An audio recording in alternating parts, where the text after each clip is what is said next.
Aldi is not here. Susan Cox, I am here. Pete Knox. I'm here. Kelly Sutherland. Present. Lawrence Green. Present. Michelle Weber. And Heather Murphy. We have a quorum? No. Okay. Okay, thank you. And at this point, we're going to have comments from the board president.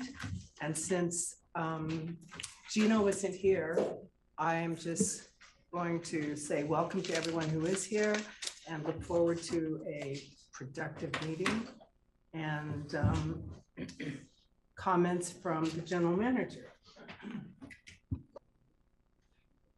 Good evening, Chair and Board. Just one quick comment.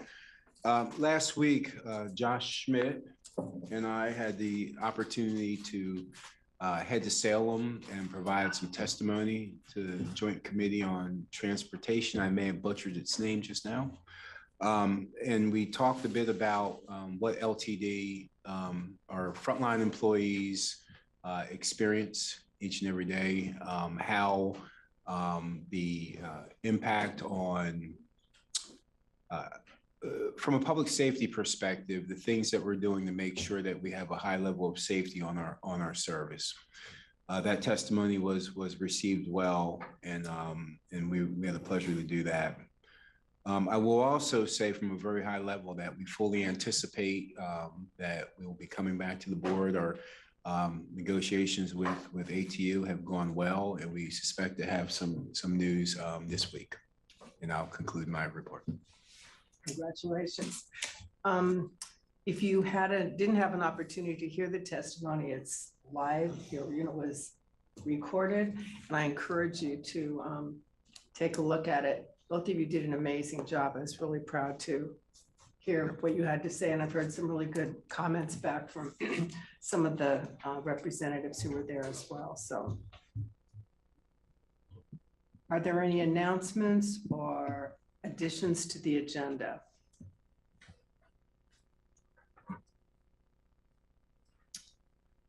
Okay, hearing none. It's time for audience participation. Do we have anyone, Camille, who signed up to speak?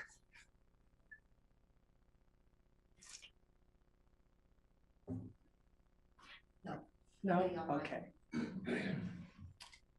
All right, so then moving along, we're going pretty well here, fast. Okay, so on to the policy for board travel and expense reimbursement. Camille? Yes, good evening. So after the board adoption of the amended and restated board bylaws last August, we committed to the board that we would be taking all of the board's policy and subcommittee bylaws through council review to ensure there was no conflicting language to the amended and restated bylaws. So the two policies and the budget committee bylaws that are these first two agenda items are the last to go through legal review. And when reviewing these, we discovered that the board travel and expense policy, that is a standalone travel and expense policy, and it is actually redundant to the district's travel policy. At the time that this policy was adopted by the previous board, it was not understood that the board did actually fall under the district's travel policy. So we are bringing this before you today to have a discussion about the dissolution of this policy and the return to the board being covered under the district's policy.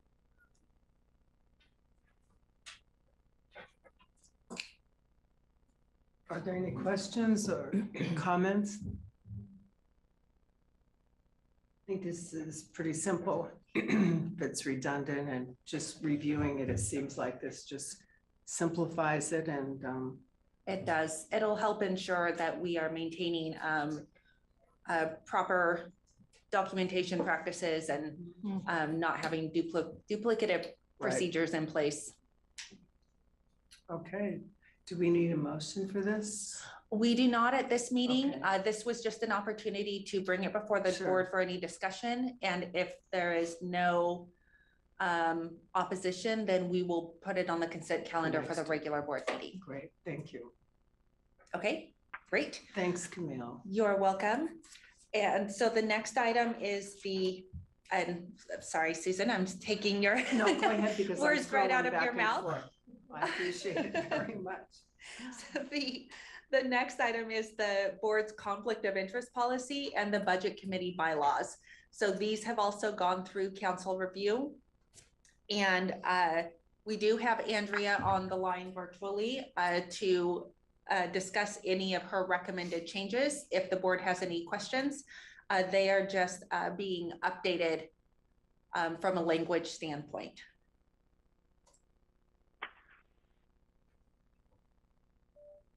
This is just sort of ongoing with just tidying up the language for all the policies. Correct, correct. And ensuring that there's no conflicting language with the updated board bylaws. Are there any questions? It's been a lot of good work. Thanks, Camille. Good, thank you. Okay, great. Then the same will apply for this policy and these bylaws. If there is no opposition, then they will go to the consent calendar for the regular board meeting.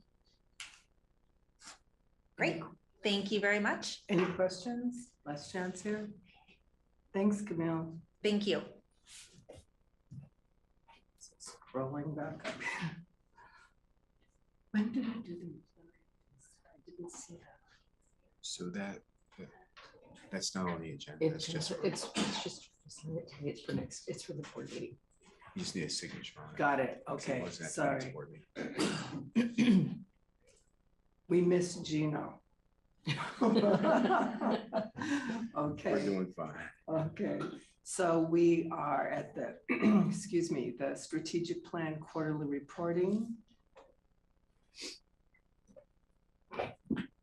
Yes, thank you, Chair and the board. We have a couple of guests with us virtually. James Rubin and Nicole Cleary, both from TransPro. As you'll recall, TransPro guided us through the strategic business plan development. And also what we're going to talk about tonight, which is our TransDash. So just a little bit of background, and James is going to drive here in a moment. We have, transit itself has been looking at how do we report outcomes of what we do beyond just ridership? What are the real outcomes in terms of how do we connect people to jobs? How do we connect people to health? How do we connect people to other pursuits? And we'd like your feedback on this TransDash. It's a dashboard that'll be both internal and public facing that involves some other transit agencies across the nation. And I will let James explain it to you in more detail. And the goal here is to really get your feedback on this model. So James. Well, thank you so much, and it's a real pleasure to join you guys this evening. Thanks for having me. As you said, this is really our effort to kind of elevate the discussion around transit beyond volume and really talk about the value that transit provides, not just to the people using it, but to the community at large. And we feel like TransDash, which is our dashboard, is exactly the place to do that. It kind of unifies a whole bunch of different metrics in one place. One of the things that we really like about it is it tells about metrics that matter, particularly to customers. We spend a lot of time in the transit industry talking about transit metrics and things that don't necessarily matter directly to customers. This dashboard does that. It sets quantifiable goals for everyone to see. It's public facing. It's easy to benchmark with other agencies. And I think most importantly, it really helps tell the agency's community value story so that when people are saying, well, you know, your value is only limited to the number of people you're moving from one point to another point, you can say, well, no, our value goes beyond that because we're part of a larger community and we actually have some data from the community to show us that. So this really unifies all of that. I'm not going to spend a ton of time here. I'm going to actually jump right into the dashboard and show you guys what this looks like. We're super excited because this is our first quarter with these dashboards. There are 7 other peer agencies in addition to yours that are participating in this. We have Chariots and we have RTD in Denver. We have CATS in Charlotte, CDTA in Albany, VIA in San Antonio, the Rapid in Grand Rapids, did I miss anybody? No. Oh, and Long Beach, of course, Long Beach Transit as well. Those of our pioneering, with you, our pioneering 8 agencies. And together, we're going to create a national dashboard, which is launching in a couple of weeks, that kind of summarizes customer experience across the entire country. This is a dashboard that's going to grow. So by the end of the year, we're going to have twice as many agencies on board, which is super exciting for us. And that'll even paint an even bigger national picture. But enough about the national picture. Let's get a little more focused on yours. So what I'd like to do is share my screen and show you the dashboard, but I cannot do that while this lovely presentation is in front of us. All right.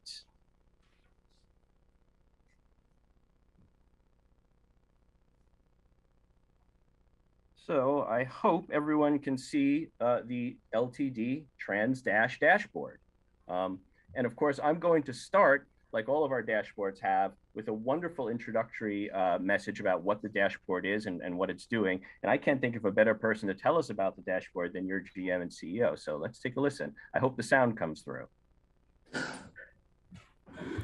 Welcome to our Trans-Dash digital dashboard. We're introducing this innovative platform to both monitor and report our performance in areas of our service that are most important to our customers and to our community. The dashboard has been designed to be very easy to use. It will show you each quarter of the year how well Lane Transit District is performing here in the Eugene-Springfield area, as well as how our performance is stacking up against other transportation systems nationwide, how well we're hitting our marks, and where in our service or operations we might need to level up our efforts. As you know, we strive to deliver a very high-quality customer experience to anyone who boards our vehicles. And beyond that customer experience, we are also working very hard day in and day out to deliver a high level of value to our community. The Trans-Dash digital dashboard will actually measure this important value factor that we believe is so important to our overall mission and commitment to the community. For many years, public transportation systems here and nationwide have been measured simply by ridership. Unfortunately, counting the number of seats filled offers a very limited and inaccurate perspective of the service and value we deliver to the community. All of us at LTD are excited to share this new way of monitoring performance with you, and I encourage you to take a good look at the system. Take it for a test drive, and come back to our website often so you can see for yourself how well we're performing. We believe you might discover a few things that you didn't know about LTD, and we hope our Trans-Dash digital dashboard will demonstrate to you the real value, not just the volume, that we deliver to the Eugene-Springfield community. Okay. Welcome to our Trans-Dash digital dashboard. We could watch it twice now. So that was a lovely introduction message, which will be on our landing page, which you see here before you. At the bottom of the landing page, you could see the 5 strategic areas. This is sort of a reminder to folks that this is what you guys are focusing on as your priorities. People can click on each one of them and it'll change the screen and remind folks, well, this is what you mean when you say customer satisfaction, what your goal is, how you've prioritized customer satisfaction, which is the first of your 5 strategic areas. And each of these is clickable to give you a little bit more background about the strategic area specifically.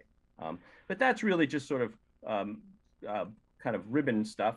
If we check out the overview up on top, this really gives us a little bit more insight into the agency, your mission, your vision, and your values. We have headlines that are going to be populated each quarter here based on events that have happened over the quarter to the agency.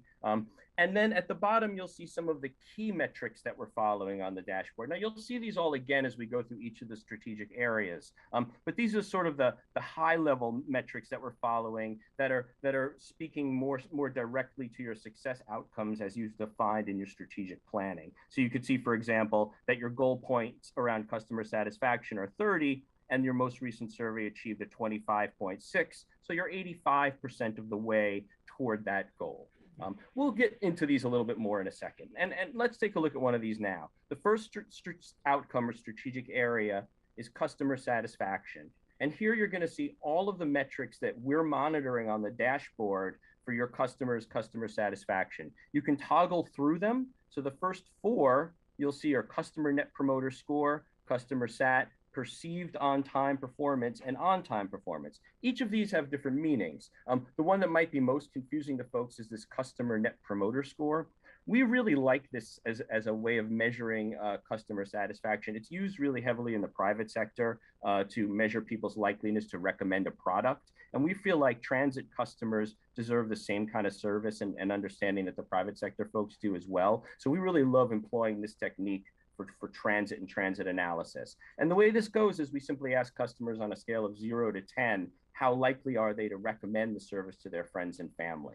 If they give us a 0 to 6, we call them a detractor. And if they give us a 9 or a 10, we call them a promoter. And we subtract the detractors from the promoters, and the ultimate result is your net promoter score, which has a range of -100. It is possible to have a negative net promoter score if you have more detractors than promoters, of course, all the way up to a +100.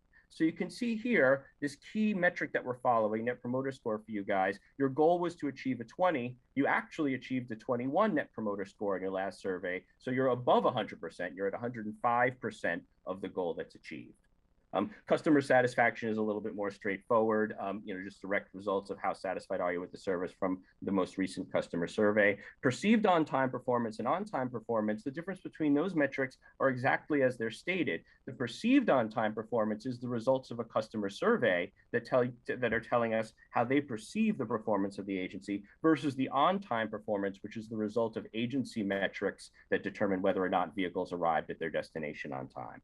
But these are only 4 of all of the different customer satisfaction metrics we're monitoring. You can toggle through to the next set up here, and you'll see a whole nother 4 of them appear. Perceived safety, perceived security, accidents per 100,000 miles, and agency courtesy. All of these are data that we've accumulated from you guys or from surveys and put that into our dashboard so that we can see to what degree you're achieving the goals that you have set. And there's even a third set of these here. You'll see I'm toggling to the last one, which is bus operator complaints per 100,000 boardings. I'm going to go back to the first one, back to our net promoter score, and show you another neat feature about the dashboard before I just give you a quick peek at some of these other strategic areas. You don't need me to talk you through this. The whole idea of this is we're going to make this available to you guys to work through and understand. That's really the whole point of the dashboard, is for people to kind of go in there and start using it and interacting. So if we click on net promoter score here, you'll see at the bottom, we have this really wonderful chart. We can make it a little bigger by clicking on this. And what this does is this is going to track net promoter score over time, both for your agency and for peer agencies. So if we check your most recent score here, we could see that net promoter score of 21 in this quarter. And if we check some peer agencies, you could see that CATS is at 50, CDTA at 27, RTD 11, the Rapid at 32, and across them, the average is at 30. So this is going to be a really useful tool for you to compare your results to peers. You might see a peer with a really high score that you might want to contact and say, hey, how did you get up there? And I expect you'll be getting some phone calls from some peers who were noticing some of your high scores and saying, how did you achieve that score? We'd love to emulate your best practice. So that's a really neat feature of the toolbar. I don't want to spend a ton more time on something that I want you guys to be able to look through, but I'll take you to a different strategic area, which is employment engagement. This is the second of the 5 strategic areas. So here you'll see a different set of metrics that we're monitoring. The first one is this idea of employee engagement. These are the results of employee surveys where we ask employees, do they have the skills and resources necessary to do their job? Do they understand what success looks like? Do they feel supervisors provide feedback? And do they believe they work in a safe environment? And we aggregate the results of that into one metric. Here, your goal was a 65%, and you actually achieved a 67. So again, you're seeing a slightly better than 100% result here. And across this strategic area, you see several other metrics that we're monitoring on this page, and again, on the next. Our third strategic area is community value. This one has the key performance indicator of community relevance. And this is the survey results that we get from our community surveys, where we go out beyond just transit users, but we ask the community at large how much value they put in having LTD and having that service. Here you set a goal of 79 and you achieved a 79. So right on target for the goal. We see some of the other community metrics that we're following across the board here. These are the 4 of them. So access to frequent transit total population versus minority population. The 4th is going to be financial health. Monitoring 3 metrics here, operating cost per boarding. I believe we're still so I apologize. We still are collecting a few last minute data points to load into the dashboard. This looks like it's one of them. Our team knows knows about it, so we will populate that as soon as we can. But 2 other metrics that we're following here as well for financial health. And last but certainly not least is sustainability. We're following a bunch of metrics here across sustainability, perhaps most importantly, net greenhouse gas emissions benefits, which you guys had set a goal of 70%, and your actual results are 77%, so we're at 110% of the goal. I really like the idea of ridership here under sustainability. I think that's really neat that you guys have chosen to monitor that under this particular strategic area. I think that speaks volumes to the idea that, you know, the more people we can get on board transit, the more we feel like we have a sustainable future. So one other feature of the toolbar I want to point out before turning the show back over and addressing any questions and summing things up is this toolbar in the corner.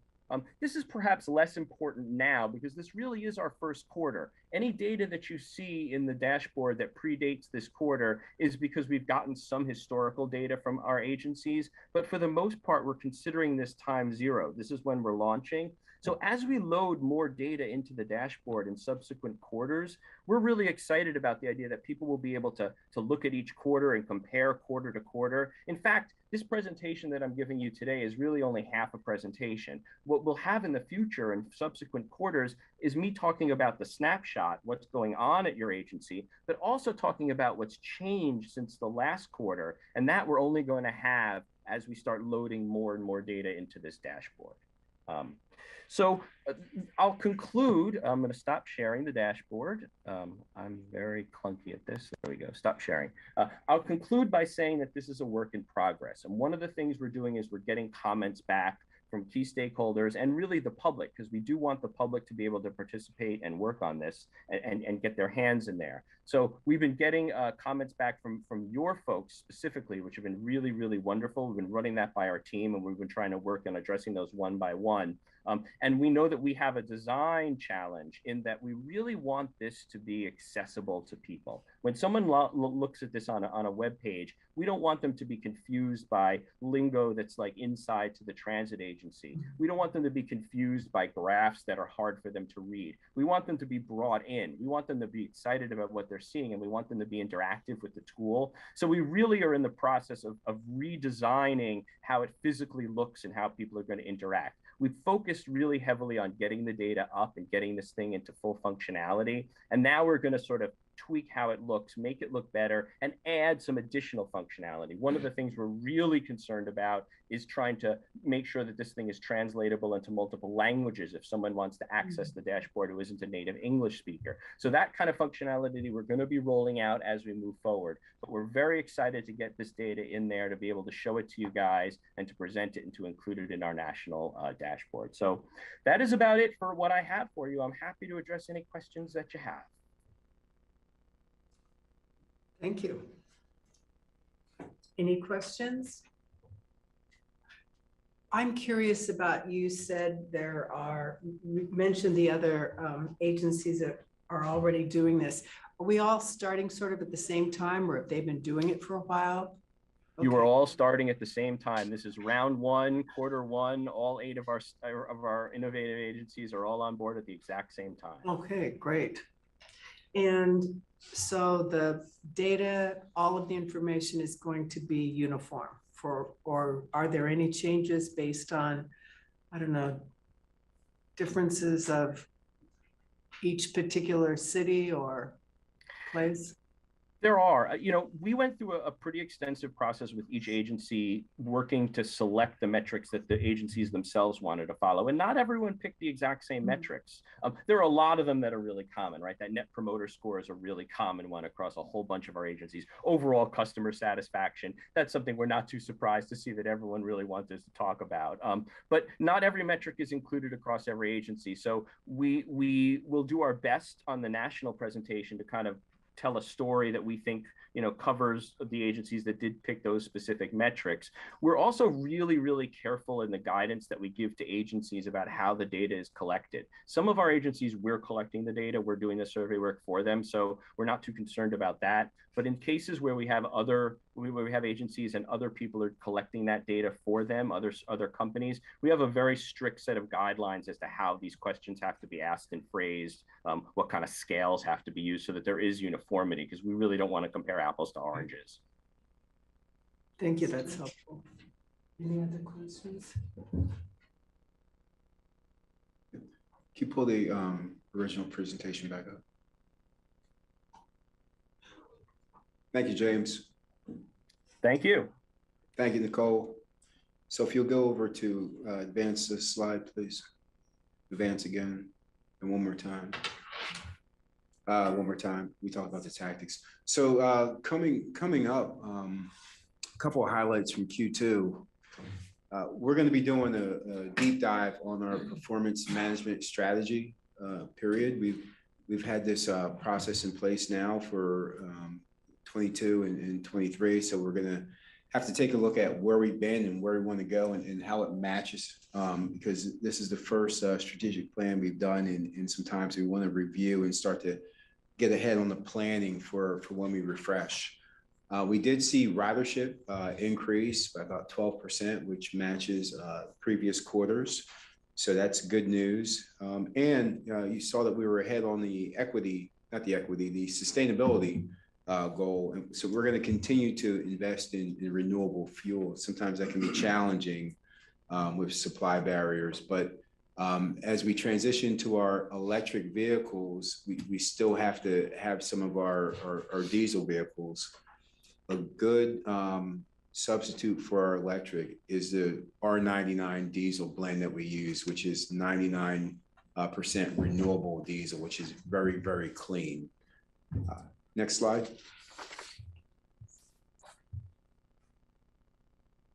So ahead, you saw that there are some areas that need to be populated, really in financial health.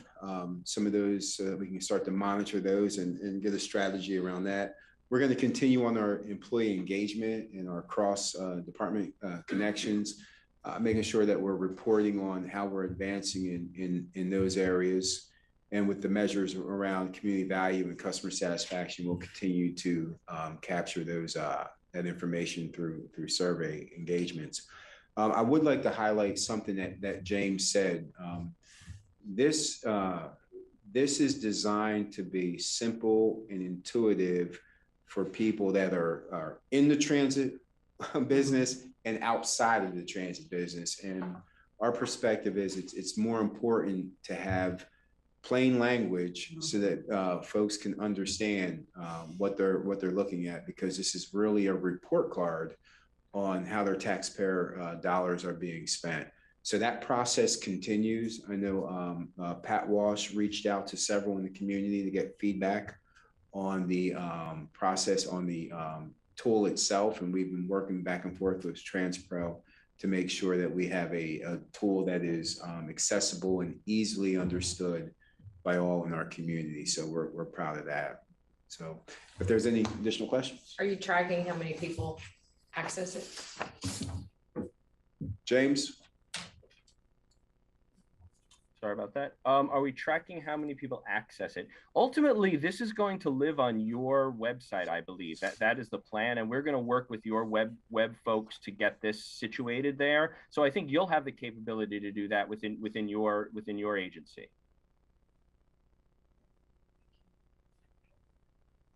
Is there going to be a public launch? Yes. Yes. Yes. So once we're super comfortable. To go live.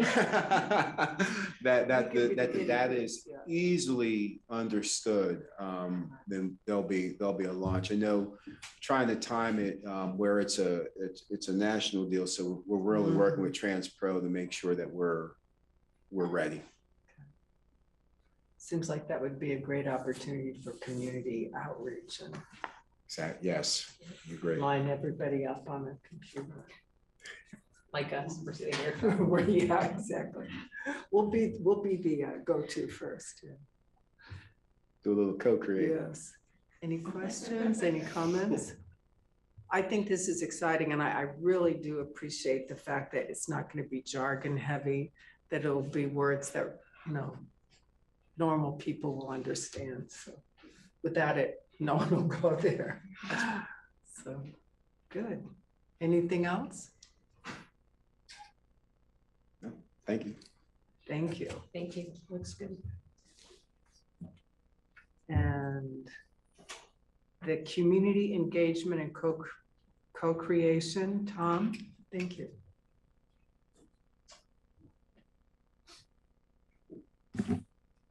Good evening, board. I am going to be talking to you tonight about a concept that we're looking at, others are looking at in the public sector, called co-creation.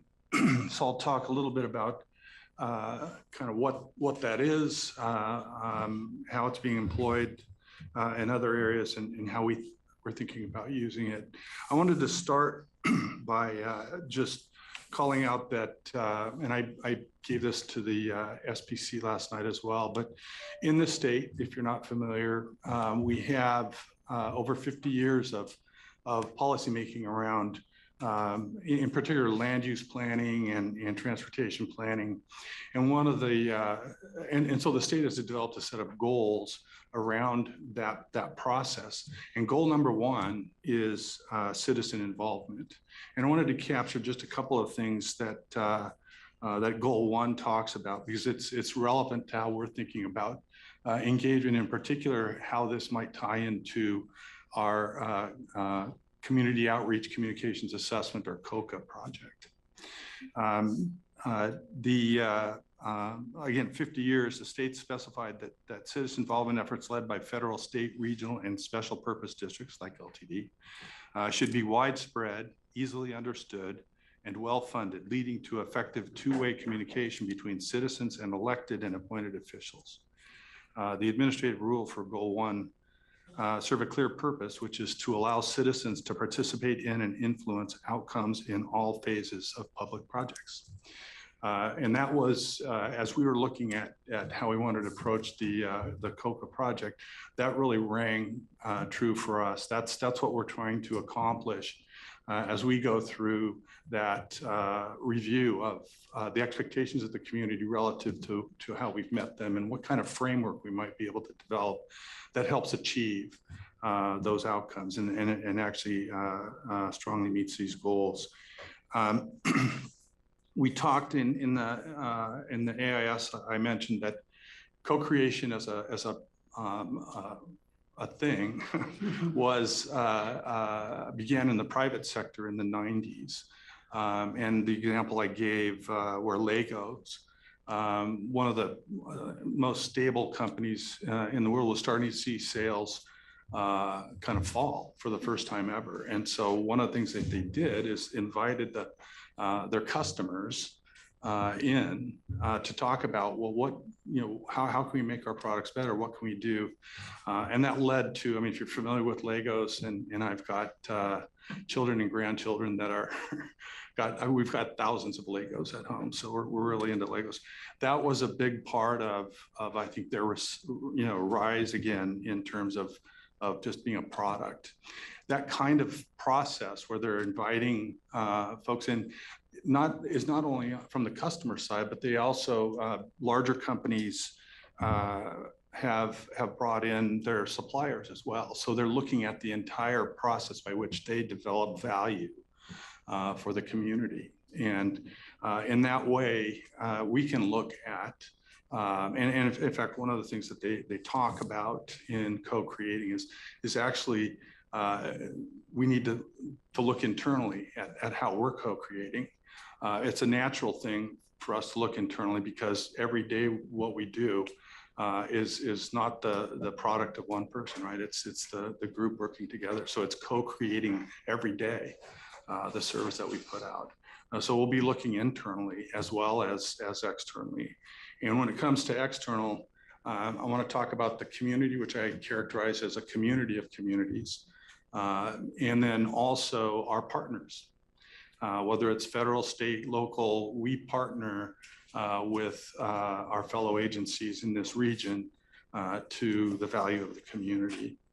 And then with respect to this community of communities, that's really where we want to focus in terms of the community outreach. And again, understanding what the expectations are from the community and the various ways in which that might manifest, because there's different communities with different districts and different opinions on how we're doing or what we're doing. And so that project would, we would use co-creation as an orientation. And if you looked at the handout that was attached to the AIS from King County is kind of where I'm going right now. That's the best example we have, and it's close by. We're going to go up and visit them. That's embraced this notion of co-creating, and I'd encourage you to go onto their website and check it out because they've really done a lot of good things. I'm in contact with someone up there. We're trying to find out more about how they're doing things. I will say they're at the beginning, but their orientation to this was actually came out of an equity goal that they have, realizing that really to address a lot of the equity issues they were talking about, for example, in their processes. And you can imagine when we have a lot of processes here, but as a county, many dimensions of engagement and outreach. And what they were finding is in fact that there's a process inequity in their community. As we think about it here, there's a lot of process inequity in the public sector here as well. And so we want to address that. We want to use this notion of co-creating as a mindset, as King County describes it, to help frame how we're engaging with the community. I will say that it's a somewhat intangible. It's conceptual. It's an orientation. Again, I liked how King County used the term mindset. It's a mindset. It's how we want to approach our engagement with the community. And I would say in a kind of specific actions that we can think about are around collaboration, how we collaborate. For example, there's some great work done around what's called stretch collaboration. Stretch collaboration is going beyond, and I'll just here give you a sense of it. It abandons the assumption of control. It gives up unrealistic fantasies of harmony, certainty, and compliance, if we ever had those fantasies, and embraces the messy realities of discord, trial and error, and co-creation. Stretch collaboration looks like martial arts practice. Stretch collaboration enables us to get things done, even in complex situations with people we don't agree with, like, or trust. And then, by the way, that's from a book, if you're interested, by Adam Kahane, K-A-H-A-N-E, called Collaborating with the Enemy, How to Work with People You Don't Agree With, Like, or Trust.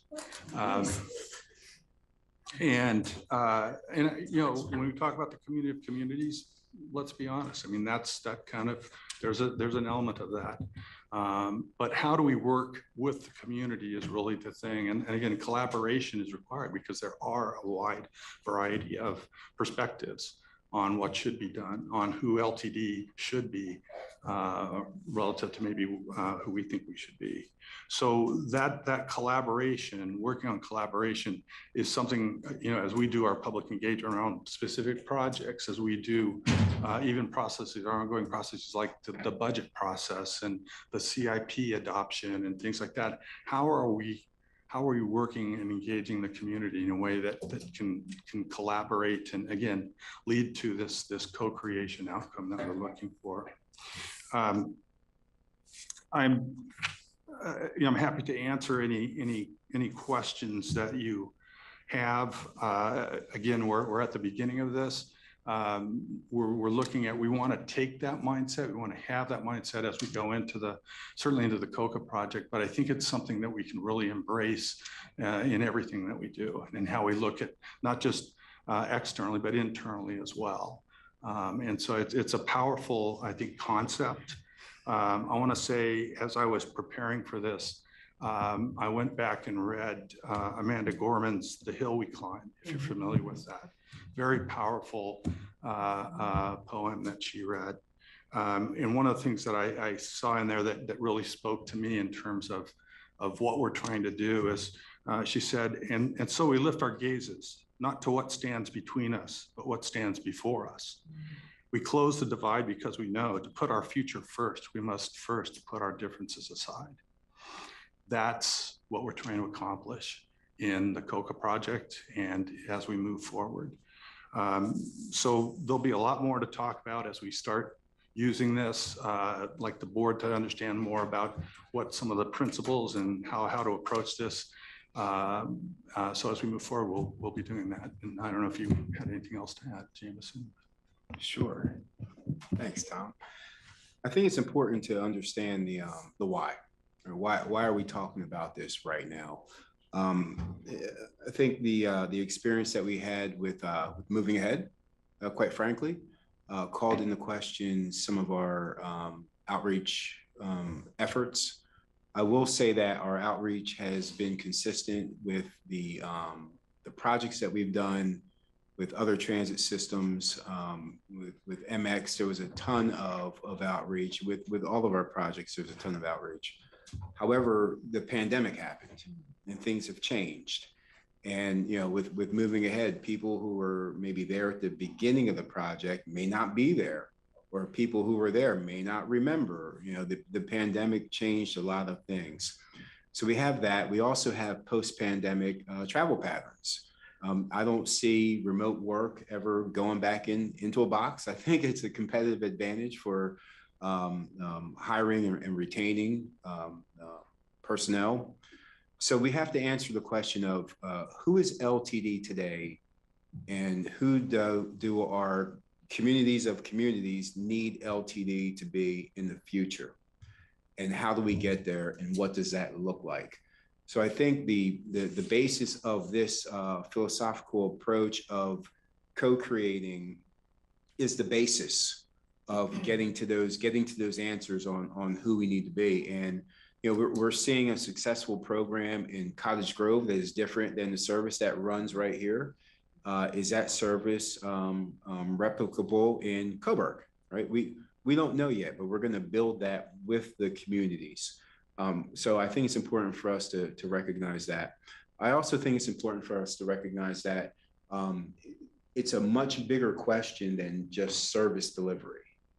It's a question of, is there an identity that we can establish for Eugene Springfield in the innovation space, in the transportation space, and who are the partners that we can accomplish that with using this model? So this is the baseline and the start of the conversation for what does LTD, or who does LTD need to be to serve our communities moving forward. So that's why we wanted to bring this to the board to talk about that, because it's the basis of everything that we're going to do moving forward. In addition to our comprehensive service analysis, our ride source analysis, our mobility management plans, all of these will be co-created with our community. So that's why I wanted to bring that to you all today. Oh, I did have a question, or just kind of maybe a comment. Is there internal, does the culture exist internally and externally to allow for change? So change is really hard in a bureaucracy, and you can invite co-creators and you can invite ideas, but if you're not able to act on them, it actually makes things worse. And so I guess my remark would be just, you know, at the early stages of this, make sure that we're ready to really listen and have the capacity to change. So, I mean, I don't know the internal or external culture well yet, but that we have to build that at the same time that we're asking for all of this input. Yeah, I mean, good framing, good context. I think I would say we're ready to have that conversation. We want to have that conversation with the community because we have a lot to offer. We have a lot to do. We need to engage the community in a way that really meets the needs of the community and helps guide us in terms of what we're doing day to day and into the future. It's a different kind of conversation. It's not, and I'll speak just as a planner here for 36 years. A lot of my work has been project-based. So we have a project, we want to go out and see what the community thinks. Co-creation is not project-based. It really is an orientation, like I said, a mindset as to how we view the community, how we want to engage in the community, again, both internally and externally, to try and get at what do we collectively really need to be doing, and where can LTD kind of provide what's really being looked for here in the community. Again, It sounds wonderful, really, frankly. It sounds great. And with that kind of commitment to it, I'm sure it will be successful. And yeah, but you're right. It is going to take time and practice, and we'll learn some things along the way. But So if I could, that's a great question and super realistic. The fact of the matter is the transit industry has been changing continuously for the past 5, 6, 7, 8 years with different models and different thought processes on what we can affect. What are the linkages that are outside of just ridership, whether it's healthcare, whether it's affordable housing or homelessness. And I think this is the prime time for us to really take on this conversation because we have unique challenges that we face throughout our service area that we feel that we can provide help within our scope with these issues that we're facing. And it's scalable. So one of the things that we're looking to do is create an environment where we can identify issues that transit can affect and have that process be replicable to other areas throughout the country and inform the industry. So we're really excited about it. I will say there is resiliency within the organization to change. We're going to continue to get better at it. It's very hard. We're going to continue to get better at it. But the fact of the matter is, we talk about ridership numbers and pre-pandemic numbers and where we are in light of pre-pandemic. The ridership numbers were going down on fixed route for years prior to the pandemic anyway. So we have to figure out what is what are the service model options that will work in the communities that we serve. And they may be different, slightly different from community to community, but we're going to work to create that with the communities.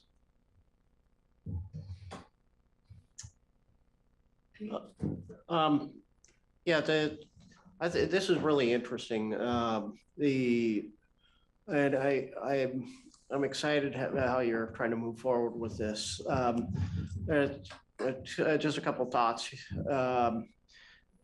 I don't know how long it is till you kind of have this, flushed out to a point where you could actually implement it. And I can see the immediate, in the not necessarily immediate future, but when we come to actually doing the COA for the fixed route system, this may be a great opportunity to give this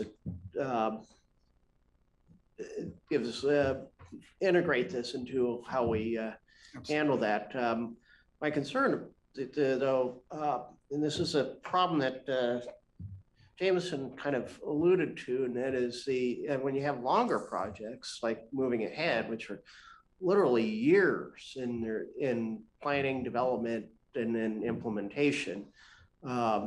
Just transportation projects in and of themselves just take forever, essentially, at least as far as a public mindset goes. We started moving ahead in 2015. We might have been closer to building something if there hadn't been a pandemic, but in the reality is that we probably would be at the would be in somewhere in the middle of the design phase right now, had there not been a pandemic. Well, that's 8 years, right? 8 years, you've got people who started with it and people who are here now are two different groups of people. And this is, I think it's going to be the biggest challenge, no matter what model you use. And I don't know how to solve it. I'm not bright enough to figure that out, but it is something I think that needs to be kept in mind as we move forward with all the public engagement stuff. And it's a concern. I don't have a solution, but I'm just kind of want to put that out there. Thanks. Well, and if I can engage with that, Pete, that's a great framing. And I would say some of what we're learning is the feedback we're getting on these kinds of projects. Maybe we need a different approach. Maybe we're not thinking in a way that because I will say on the other side of how we're doing our projects, there's some urgency to get stuff done, to make these improvements that can allow us to provide better access. I mean, that's one of the things, for example, King County is talking about is equity access, or access to equity, I'm sorry. And transit is a way to address that, is to provide more equitable access to, everything. But we need to move forward in a way that can engage the community better in that vision. And I'll say again, in my experience, there are a lot of people that don't really even think about being engaged in the public process. And I've seen that over the years as well. So it's hard to get everyone. It's hard to say, yeah, we're talking about the community here, when there's a big portion of the community that doesn't engage in our traditional approaches. And so that's something that we're looking for as well. Again, imagine a longer term commitment to co-creating with the community involves not talking about designs and things like that. It's understanding what these people need, where they need it, how can we kind of start addressing those needs on a regular basis. Is the days of big projects gone? No, I wouldn't say that, but we have to take a different approach, to be sure. So. Lawrence, anything to add? No. No. Tossing things around. It's a lot to think about, isn't it? Well, I have to say, I didn't ever think that I would necessarily hear you quoting poetry at a meeting. So that is a change.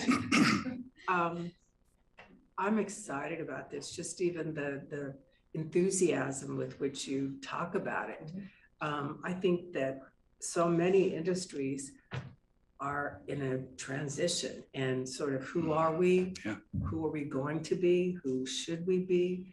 And may not be what was behind us. So I think that so many different things are at a tipping point. So I think this is the perfect time for something like this to happen. And from the outside looking in, I sense there's enthusiasm for that, among the staff, that, there's been a lot of changes, but this seems like it's involved in a different tone and spirit. So I'm enthusiastic about it. And if there's anything that we can do to support you, I'm certainly in. That's great. That's great. And we are going to be, the COCA project is all about this. And that'll be an interesting process to go through. And I hope you all can be engaged in that as we move forward. Maybe we should all read that book. I mean, it might be helpful. just Yeah. For. Yeah. Stretch dive into it. collaboration. Yep. Yeah, it's going to be a job, just the external, it's really the external, this, the mechanisms of Mhm. bureaucracy, and ideas are so spontaneous, people get excited and they get engaged, and to have, to keep that momentum going, and Exactly. and making sure that we deal with all of these sort of external forces that sort of stand in the way of progress. Right. Great, Anything thank else? you. All right. Nice job. Thank you.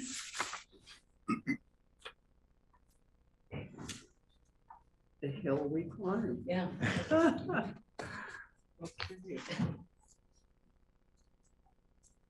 So are we? Yep. Wow.